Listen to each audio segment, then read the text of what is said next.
Masalah hukum seringkali timbul dalam penerapan ketentuan. Ada saja yang berpendapat sesuatu perbuatan yang tidak dilarang seringkali ditafsirkan boleh dilakukan. Hal yang sama terjadi dalam soal pengajuan peninjauan kembali dalam perkara pidana yang diajukan oleh jaksa penuntut umum.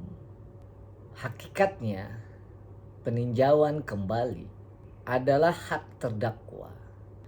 Karena itu tidak dapat diajukan oleh penuntut umum. Norma ini pada dasarnya sudah diatur dalam pasal 263 ayat 1 Kitab Undang-Undang Hukum Acara Pidana KUHP. Pasal 263 ayat 1 menyatakan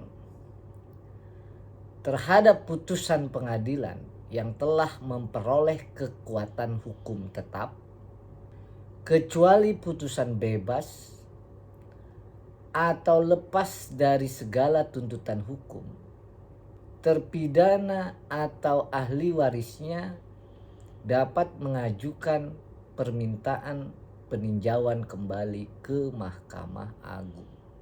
Norma mengenai jaksa selaku penuntut umum tidak diperbolehkan untuk mengajukan permohonan kembali bukanlah suatu isu baru. Mahkamah Agung Republik Indonesia pada tahun 2014 telah menerbitkan surat edaran Mahkamah Agung nomor 4 tahun 2014 tanggal 28 Maret 2014 tentang pemberlakuan rumusan hasil pleno Kamar Mahkamah Agung tahun 2013 sebagai pedoman pelaksanaan tugas pengadilan. Dalam rumusan hasil rapat pleno Kamar Pidana dinyatakan dengan tegas bahwa jaksa tidak diperbolehkan mengajukan peninjauan kembali atau PK. Sebab yang mengajukan PK sudah jelas diatur dalam KUHP, yaitu pasal 263 ayat 1. Sesuai dengan asas KUHP bahwa hak-hak asasi terdakwa atau terpidana lebih diutamakan. Kewenangan PK oleh kejaksaan ini sebenarnya sudah dilucuti juga oleh Mahkamah Konstitusi. Pada saat MK memeriksa dan memutus pengujian undang-undang tentang KUHP, yaitu pasal 263 ayat 1 terhadap Undang-Undang Dasar 1945. Sudah ada 2 putusan MK yang menyatakan bahwa kewenangan kejaksaan untuk mengajukan peninjauan kembali itu bertentangan dengan konstitusi. 2 putusan MK ini yaitu putusan nomor 16 garis miring PUU garis miring 6 Romawi garis miring 2008 tanggal 15 Agustus 2008.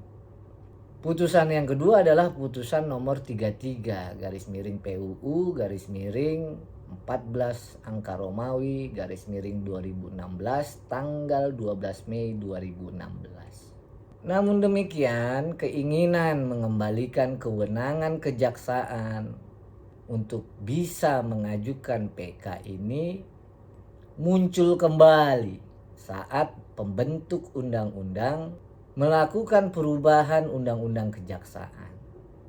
Dalam Undang-Undang Nomor 11 Tahun 2021 tentang perubahan atas Undang-Undang Nomor 16 Tahun 2004 tentang Kejaksaan Republik Indonesia, diselundupkan ketentuan yang memberikan kewenangan kejaksaan untuk mengajukan peninjauan kembali.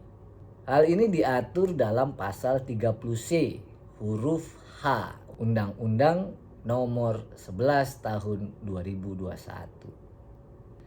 Akibatnya, sejak Undang-Undang Kejaksaan disahkan pada 31 Desember 2021, Jaksa penuntut umum kembali mengajukan permohonan PK terhadap perkara-perkara pidana yang sudah mempunyai kekuatan hukum yang tetap, yang sudah diputus di tingkat Mahkamah Agung.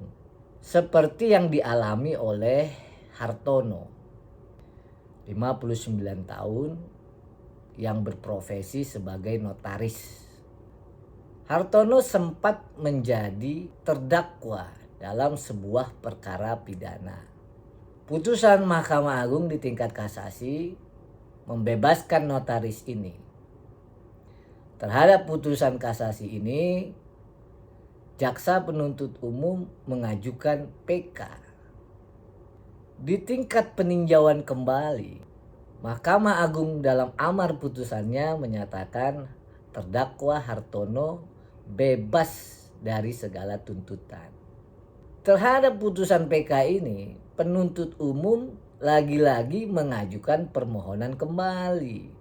Hal inilah yang mendorong Hartono mengajukan uji materil Undang-Undang Kejaksaan ke Mahkamah Konstitusi Republik Indonesia dalam perkara nomor 20/12/Romawi/2023.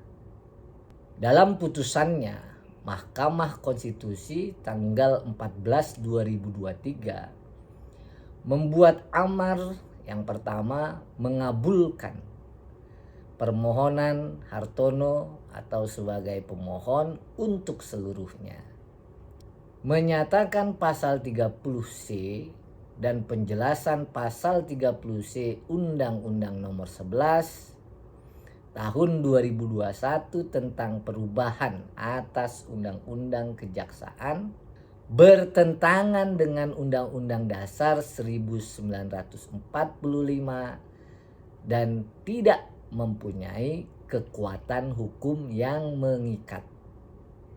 Dan juga dalam amar putusan MK ini dinyatakan memerintahkan pemuatan putusan ini dalam Berita Negara Republik Indonesia sebagaimana mestinya. Dalam pertimbangan hukumnya, MK menyatakan kewenangan penuntut umum sebagaimana telah disisipkan dalam pasal 30C ayat 1 huruf H Undang-Undang Kejaksaan bertentangan dengan Undang-Undang Dasar 1945. Majelis Hakim MK berpendapat kewenangan PK ini telah menimbulkan perlakuan yang tidak adil dan menimbulkan ketidakpastian hukum sehingga bertentangan dengan pasal 28D ayat 1 Konstitusi Undang-Undang Dasar 1945.